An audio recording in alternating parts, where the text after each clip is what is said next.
Hi, I'm Marty Levinson, and welcome to the Northtown News Magazine. Hi, I'm Marty Levinson. Hi, I'm the real Marty Levinson. Hi, I'm Marty Levinson. Welcome to the Northtown News Magazine. Hey there, I am really Marty Levinson. Don't let anybody fool you. Welcome to the Northtown News Magazine show with the greatest cameraman around, Sonny Hirsch, and your host, Avi Myers. Thank you, Marty. Avi Myers, Northtown Neighborhood News Magazine, a presentation of Sonny Hirsch and myself. We're on the web at ntnm.org. The latest 8 years of shows are available on YouTube. We're real big on community policing, caps24.org. In Rogers Park, West Rogers Park, parts of Edgewater.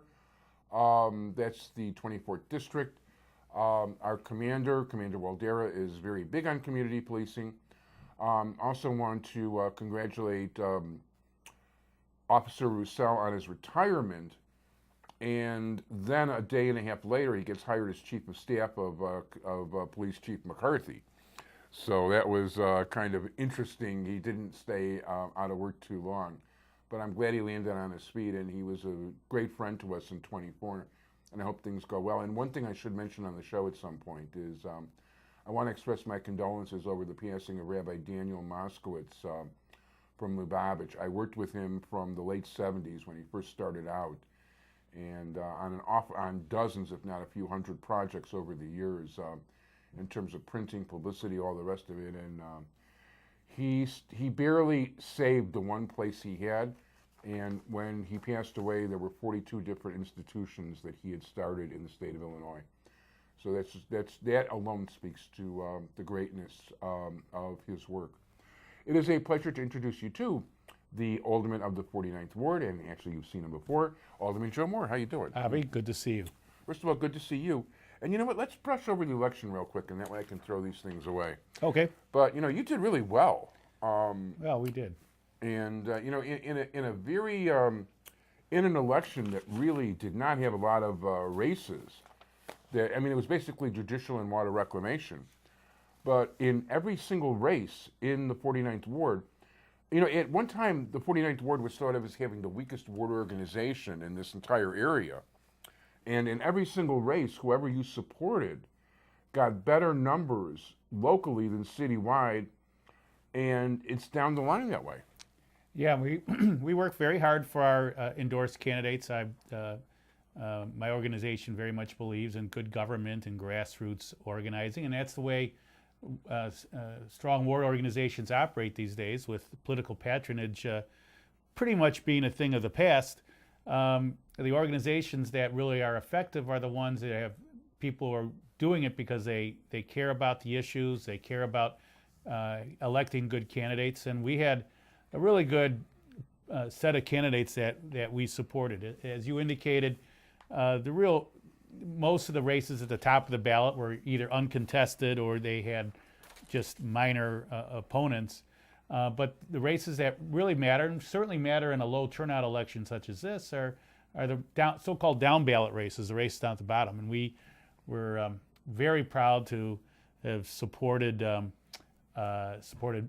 Romanek for judge, and while my ward organization didn't take a position on the Astrid Goldish race, I personally was very proud to support Megan Goldish. I think she'll be a fine addition to the bench, and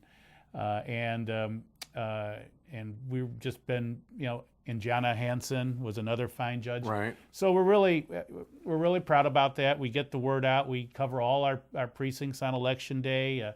I send out several emails with our recommendations and our reasons why we're supporting people, and I think people in my ward appreciate that. No, I think so. And although I did just see one number for somebody who was a little bit lower, but they won. There was the only candidate we supported that ran, whose percentage of the vote was less in the 49th Ward than the district she ran in, was Anjana Hansen, who had very strong support in the city of Evanston. She used to be an alderman in Evanston. But she still won our ward, and she won her race. She just got a slightly smaller percentage of the vote in the 49th Ward than she did district-wide. Yeah, but every other candidate in the race did better in the ward than they did in their district. She still won 2-1 in the 49th Ward. over Monica Forte, who, by the way, interestingly lives like 3.5 blocks away from here. Okay. Who does have some Rogers Park roots also. Yeah, she's a very nice lady, and I agree. And hopefully she'll run again.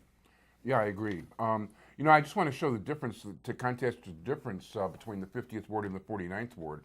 There's two races I'm going to pick out. One is, the Goldish Esrig race in particular, I found, very interesting. Because basically those two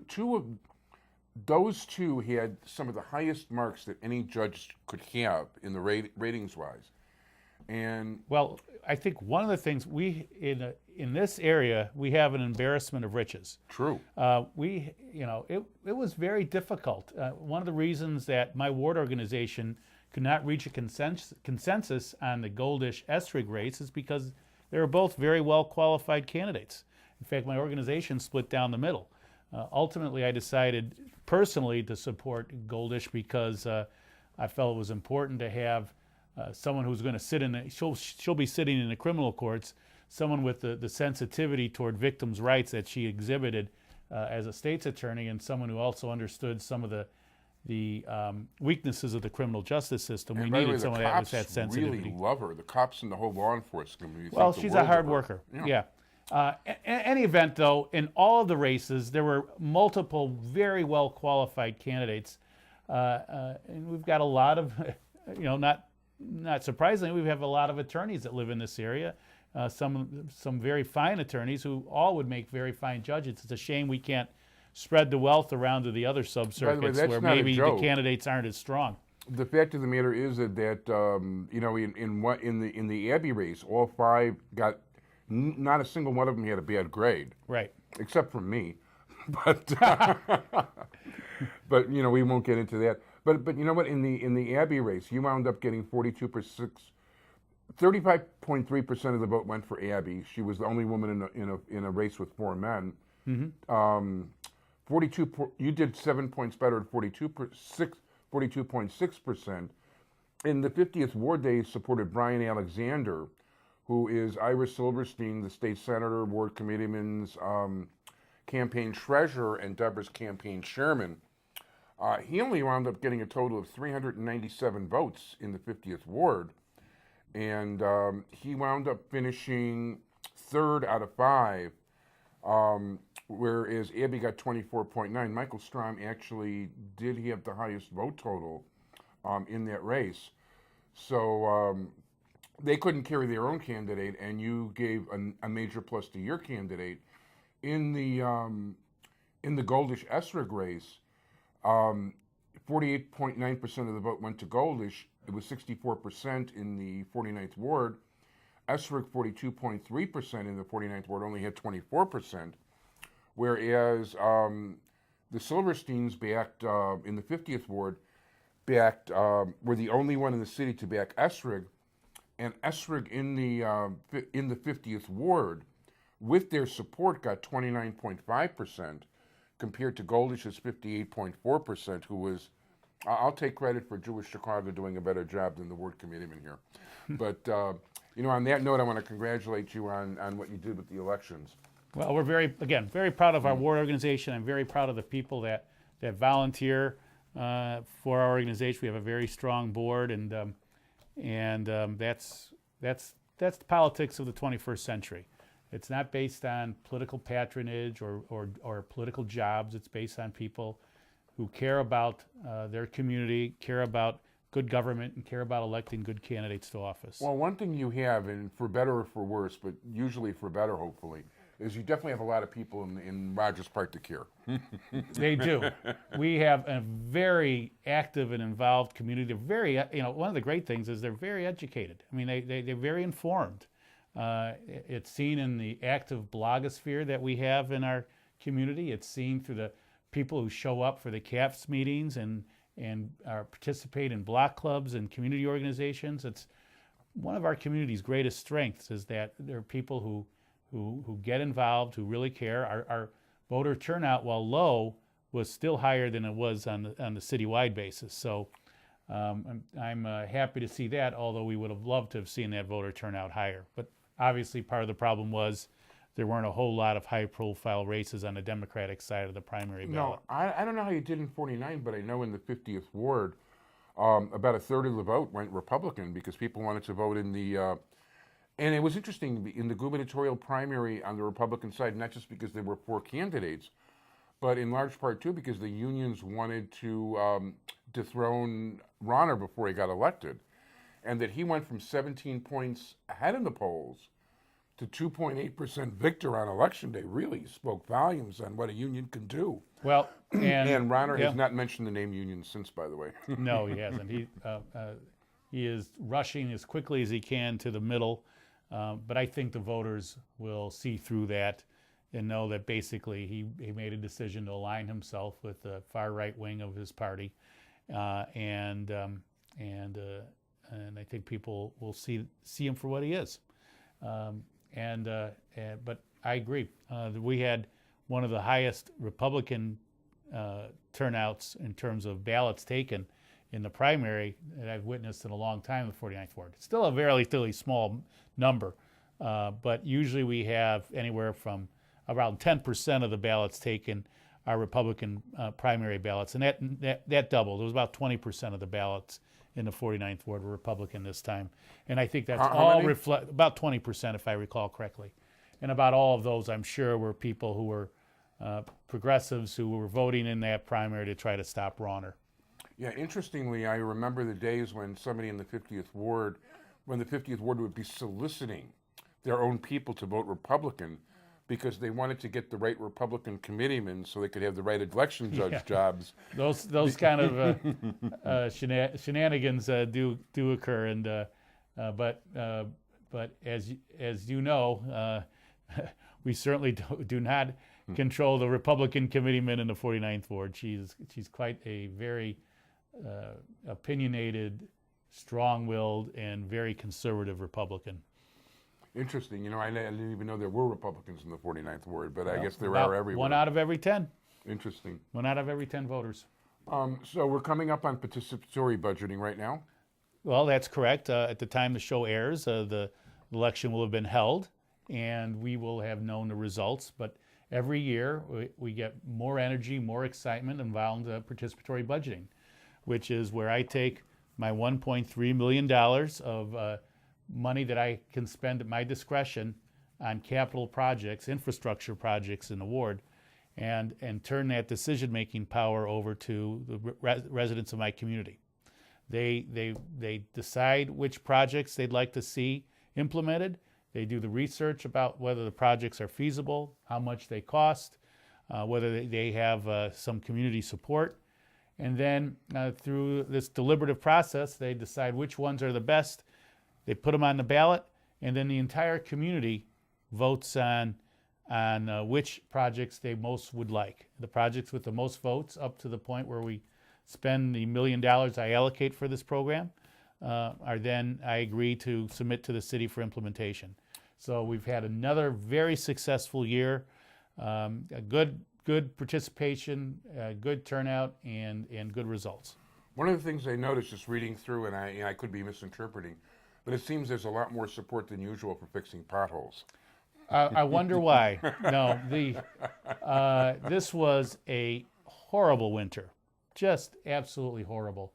And with all the salt we put on the roads, which created the freezing, the thawing, and the refreezing, that wreaked havoc on our roads. And so it's one of the reasons that I think roads and street resurfacing over the years has done increasingly better on the participatory budgeting process, because while the voters do like a lot of the unique projects that are put before them, they still know that we have to take care of the basics. And so well over half of my $1 million is allocated every year by the voters, by my constituents, to street resurfacing in my community. I mean, I don't own a car, but when I rent a car, it's like, I really got to look for those potholes. Well, you really do. It's this spring, it's been like driving a slalom course.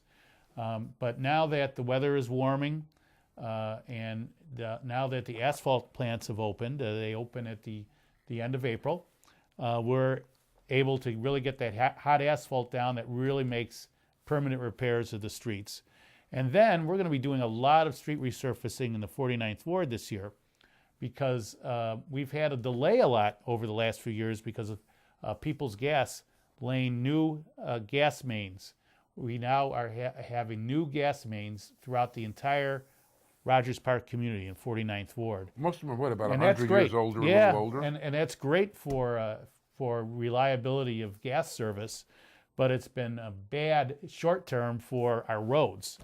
And I think my constituents are going, by the end of the summer, are going to be experiencing a lot more smooth streets with a lot fewer potholes to contend with. Now, when People's Gas digs something up or comment, are they responsible for paving They are afterwards? responsible for resurfacing the street, and that has allowed us to stretch our dollars more, because now if they tear up half of a street to lay down a new gas main, they'll share half the cost of resurfacing that block of street.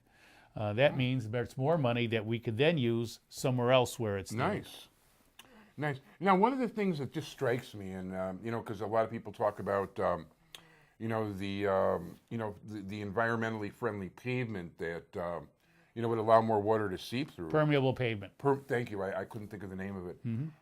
It would seem to me that given these kind of winters, it would result in more. Even though it's a great idea, in theory, it would seem like it would result in more potholes. The permeable pavers? Yeah. I don't think so. It's still an experiment. They now allow the city now does permeable alleys. It's a lot more expensive, and it's still been trial and error. They realize that in order for the alleys to remain permeable, you have to wash them down and clear all the grit and everything away. Or if you fail to do that, interesting. If you fail to do that, then it loses its permeability, and the water will run off just as if it was a regular asphalted or concrete alley. So these are things that we're learning over time. But as they perfect it, I think it's a good thing. The more we can divert water from our sewer system, the less basements we'll have flooded, we'll have less flooded streets, and more water going back into the ground rather than going through our sewer system and having to be treated by the Water Reclamation District. No, in theory, it's definitely good. But some of the guys on Water Rec also told me that basically, on the average in Chicago, about 2 feet under the ground, there's a layer of clay, and that means and that's sort of like the lining of your bathtub. Yeah. So you've only got about 2 feet of dirt that you can. I mean, that's something. It's not nothing. 2 feet of dirt. It's one of the many reasons why we continue to have this persistent flooding problem. By the way, can you name the first place in Chicago that actually put in permeable pavement? And it's a word I'm not sure either one of us are crazy about. Well, I know they did it in Edgewater, but you obviously have the answer to that question. Yeah, around 35th and Shields. All right, a little bit south of Edgewater and Rogers Park. No, so they used Comiskey Park. Comiskey Park in their Used parking it in lots? their yeah. Oh, really? But it's not the same test as a street. You're not going to have as much traffic. That's right. That's right. So that's a Especially at White Sox Park. Sorry, White Sox fans. You're not wrong. And by the way, I'm not one of those. So I don't really hate the White Sox, even though I did grow up on the South Side and I should. But I don't hate the White Sox either. But I am probably a Cub fan. No, I am definitely a Cub fan, and as a matter of fact, almost every time I've I've seen you at the ball game. Yeah, same here. So no, usually hey, listen, I was actually an usher at Wrigley Field in high school, even though it was a shorter trip to Comiskey Park, and because I grew up in South Shore, and listen, I can tell you all about their minor league system and how great it looks, but then again, I can also tell you about how excited I was about when Joe Carter was going to hit the major leagues and be a Cub, and of course he's won World Series for other teams, and Lou Brock was going to be a Cub. Greg Maddux was a Cub for a little while. Well, Lou Brock didn't have the excitement that Joe Carter. Joe Carter was a guy who was getting almost an RBI a game in the minors. This guy was like everybody knew. That's how come he got a Rick Sukla for us. But Lou Brock actually was like a 250 hitter here who just blossomed with the Cardinals. But in terms of Greg Maddux, but I actually know a guy that actually stopped becoming a Cub fan when they didn't sign Maddux. And That was one of the Well, I can't say I blame them. So you know what? Let's couple other things. Let's talk about. Charter schools. There's been some commotion in your ward. I mean, not a ton, but I mean, it's throughout the city. People are debating the subject. I don't think that the idea. I don't think just because something's called a charter is necessarily good or bad. Right. I look at I was looking through the statewide totals of how many people are above average in regular schools and charter schools. And may I say that if people really think that regular schools are doing a great job, they're not. Well, let me put it this way, Avi. Some are and some aren't. Some of our traditional neighborhood schools are doing a fabulous job. Some are falling far short for our kids. Some charter schools are doing a fabulous job. Some are falling far short, and they should lose their charters. So I don't think we can, I think the issue is far more complex than just saying public schools are all bad and charter schools are all good, or charter schools are all bad and public schools are all good. It really depends on each school. For example, in my neighborhood, we've got a charter school that's doing amazing jobs with our young people, the Chicago Math and Science Academy. Oh, Sonny and I were just next door at Romanian getting our pre-PS over stuff today. And it's right near the Romanian kosher bakery. And No, not bakery. Bakery. Got all right.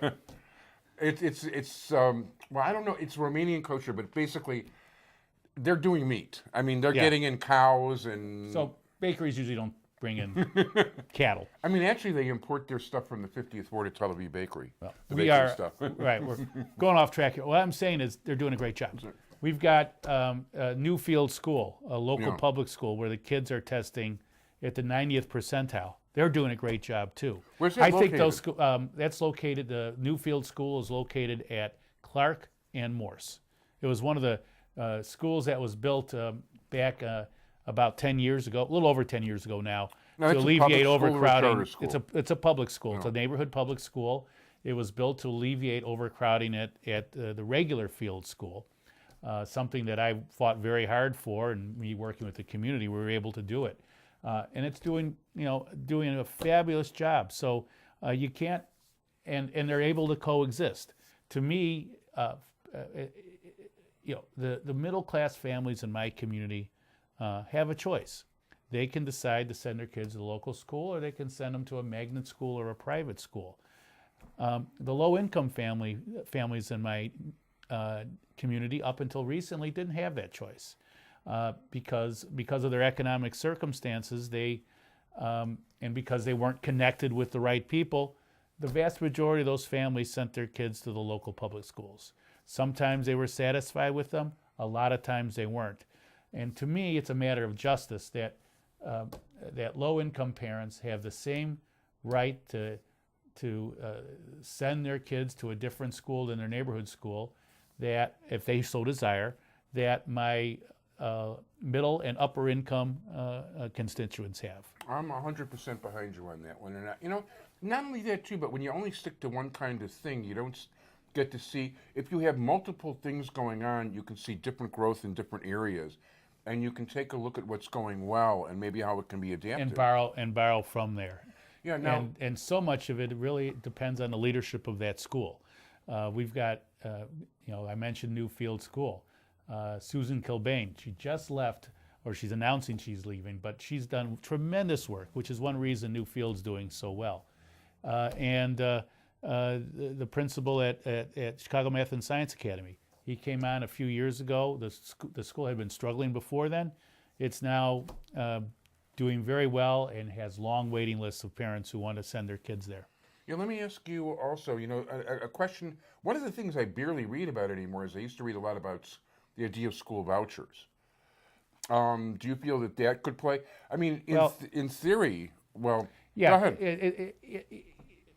So in theory, yes, but in practice, the vouchers where they've been tried very rarely have shown to lead to any success or educational success. I'm fully committed to public schools, but whether they're traditional public schools or charter schools, I'm not convinced at all that vouchers are the answer. Oh, I was just thinking from the standpoint of economically, because, I mean, I don't know. Listen, I have no idea what's going to happen here economically. All I know is my property tax bills are going to be very interesting in the next few years. And but in theory, if a kid doesn't go to a public school and goes to a private school instead, a public school, I don't know what it costs these days. Well, 12 to 15, somewhere like 12, 13, 14,000. Depends on the school, yeah. Yeah, and you know, you give the kid $5,000 to go somewhere else. Is the savings worthwhile, or is it taking away from something? Well, or nobody has shown me any studies that show that vouchers have done anything to improve the educational system, and they've been tried in Milwaukee, a little bit in Washington D.C. I'm not convinced yet that that is really the answer. Okay, just curious, because I mean, at one time that was a very big thing in the Jewish community, because all the parents would, you know, everybody sending their kids to Jewish schools. Right. You know, the parents would very much love to get something knocked off tuition. Of course, who wouldn't? And certainly, private schools are certainly a viable choice for parents who have economic means and are able to afford to send their children to private schools. Not everyone can have that. By the way, actually, you'd be surprised how many of those kids are on scholarship. Yeah. Because oh, that's true. But and that's why I think is having a mix of schools, including charter schools, is a nice median between giving